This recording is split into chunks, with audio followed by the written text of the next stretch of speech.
Hi, welcome back. So today I wanted to talk about actually playing in tune.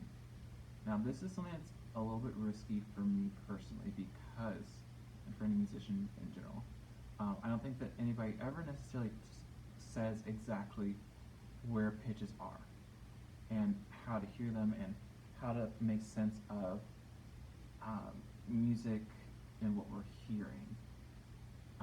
Music is unfortunately so subjective that I might hear something and say it's in tune, but someone else might say it was a little bit out of tune. We both could kind of be right depending on what you're thinking of because it's kind of like a math and it's kind of like a science, and we're just all kind of bumbling around at the same time trying to hope that we end up in the right space. That being said, here is my take on tuning with the harmonic series in mind and all that kind of stuff. So the harmonic series, for those of you that don't know, is when you break up, I'm going to use a string instrument because that's what I have right in front of me. When you break up a string, what's happening is using a natural harmonic. On each side of the string, it's vibrating at that original frequency. And we know that if we double a frequency, it makes an octave. So like on my G string on the violin, if I break that in half, and by break it in half, I mean lightly touch, not actually breaking. Don't break your instruments, please. If I lightly touch about halfway up between the bridge and the nut, or the place where a string sounds, if I break that about halfway up, it will produce a G that's an octave higher because on both sides of where my finger is lightly touching, it's sounding that original G, but our ear perceives it as G 2 octaves above because that's what how many hertz are actually vibrating. So here's the original G. Now with my pinky lightly pressed about halfway up, you'll hear a G an octave higher. So that's, you can think of fractions in this case, 1/2. Now if we do a third, on each third it's going to vibrate at that original G, which will produce a D, an octave, and a fifth higher than our original G. So G, our original G.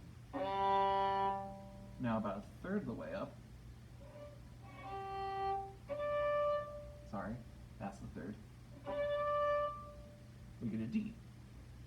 And then if we keep going, we'll have another G about a fourth of the way, and then B, a fifth of the way,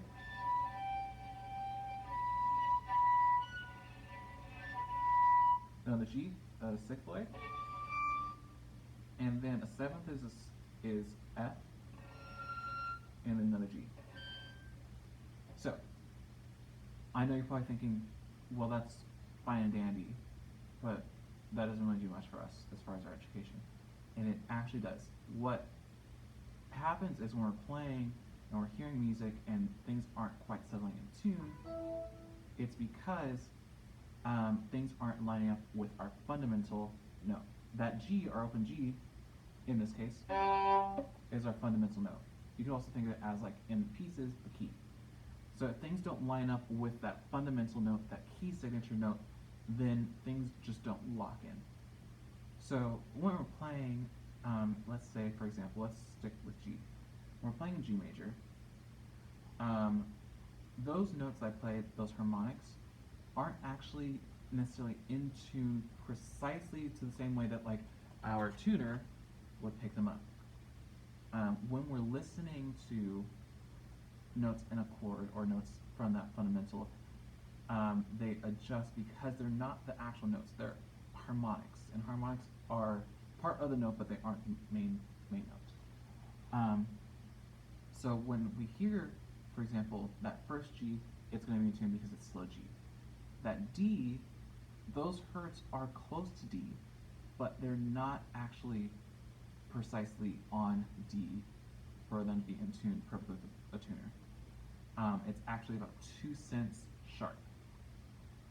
So that means when you're playing a G major chord, which has G, B, and D, Ds are always going to be about 2 cents sharp for it to line up perfectly with D.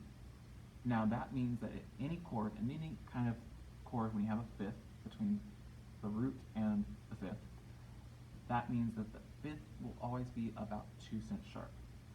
And then as we go up the harmonic series, we get to that B.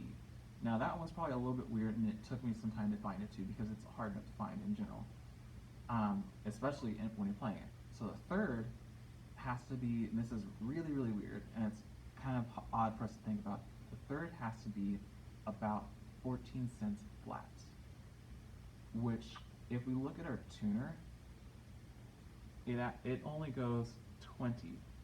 So 20 cents is major. That's extremely out of tune.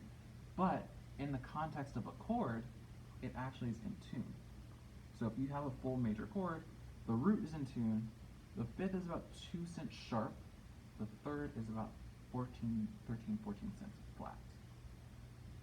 And if you haven't figured that out, that means that every note in a major scale is slightly adjusted to be right with that fundamental note. So that's why when you're playing in different keys, it sounds a little bit different, and it should sound different from another key, because each key has a very distinctive color and sound to it, because of the way that our scale system works. So when I'm playing and when I'm hearing, I do have my tuner on. This is going to be more of a ear exercise than an actual tuning and being aware of your tuner exercise. But it's good to have the tuner so you're aware of, like, okay, each one of these notes is this way or that way, sharp or flat, as I go up the scale. So I'm going to stick with G major again, and I'm going to play the second octave on violin of the G major scale, and I'm going to tinker with the intonation and try to get it just right with my drum, which I will have on right next to me. And it's just going to play a G, and I'm going to move around and try to fit every single note into that G so that they sound stable. If we think back to, like, when we're tuning our open strings for string players,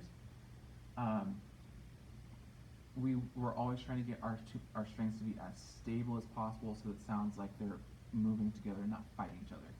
That's the same goal that we're aiming for here. It's just that these are a little bit less stable because we're just going through the scale. Okay? So I'm going to put on my G, and I'm going to start playing.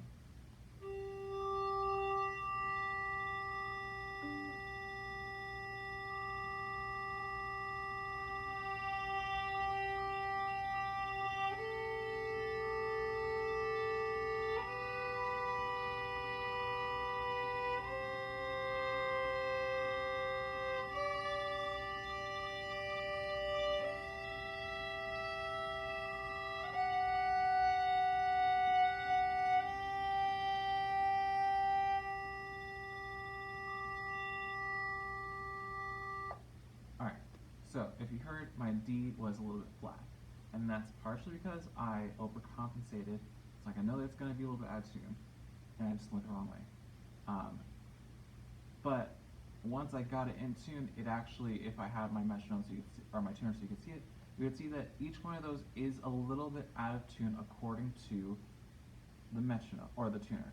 However, according to the drone, which is ultimately the decider of anything according to our ears, it should be as right as possible.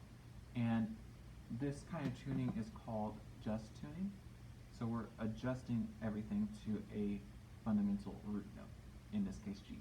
So be mindful of the key, and that's why every time that you pick up a piece, you should always be mindful of the key, because as you change keys, the way that the pitches work and are set up on our instruments will change and adjust. So that's something to be mindful of when you're playing. I think that's it.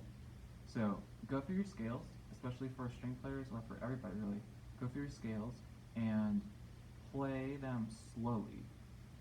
And as one of my professors would say, he would say, listen louder than you're playing. And really, really listen to, am I playing justly in tune with my drone? That's not set to a drone, but you get my point. And if it doesn't sound right, stop and actually do what I did and kind of decide, okay, do I need to be sharper? Do I need to be flatter? And make those adjustments. It's okay, and I encourage you guys to make those adjustments when you're practicing right away. please don't wait until the lesson and you're like, I'm not sure, it could be sharp, it could be flat. Do that work before you get to the lesson. All this stuff should be done way in advance, way during your lessons, and it will help you immensely with your practicing. Eventually, it's not a way of developing perfect pitch, and I don't think that perfect pitch is necessarily helpful in this situation, but it's a way of developing pitch so that you become more stable and more certain, so that when you see the music, then you understand it, it becomes more quick, or it comes to you more quickly, and you're able to understand things better and faster. Bigger, faster, better, stronger, whatever that is. So that's it. If you have questions, like I said in all my other videos, and like I will continue saying, feel free to reach out to me.